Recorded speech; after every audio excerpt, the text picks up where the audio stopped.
Hello everyone, and this is Anya again, and today we are discussing what would I do if I would start making natural coconut wax candles as a beginner. As a first step, I would focus on the wax, and this is our main ingredient. I would like to learn more what kind of wax I would use.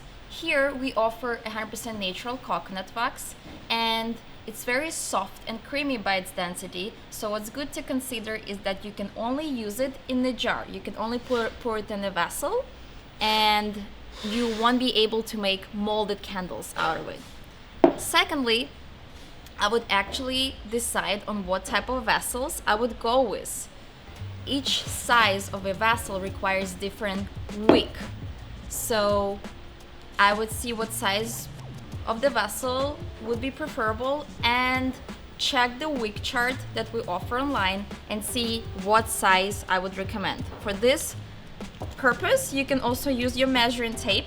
You can measure the vessel, refer to the wick chart, and see what kind of cotton CD wick you would use for the vessel. Once you have your wax figured out and you already know what you're working with and you have some jars that you picked, I would go to the fragrance discovery. This is probably one of my favorite part of candle making because you literally can learn a lot about your senses and what your actual favorites are and experiment with different oils. We do offer scent strips. It's pretty much samples of the oils that you can order and test out, maybe blend together and see what kind of unique combination you can come up with. Once you have your wax, your jars, and the fragrances ready, here are some of the supplies you will need to actually make a candle. That can be a wax melter, and there are a lot of on the market you can choose from. You can also melt your wax on the stove or on a hot plate, so you can decide what's better and easier for you.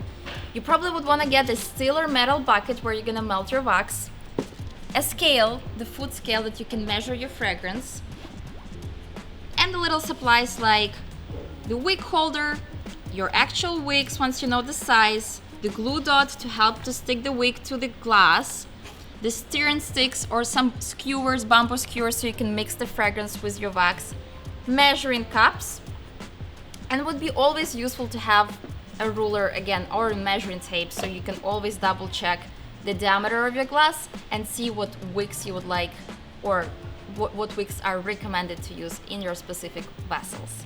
And most importantly, just remember to be curious about the process. Check out some blogs of different candle makers. You can even take our candle making class that we host every Saturday here in the studio as well and learn more as well. Good luck with your process.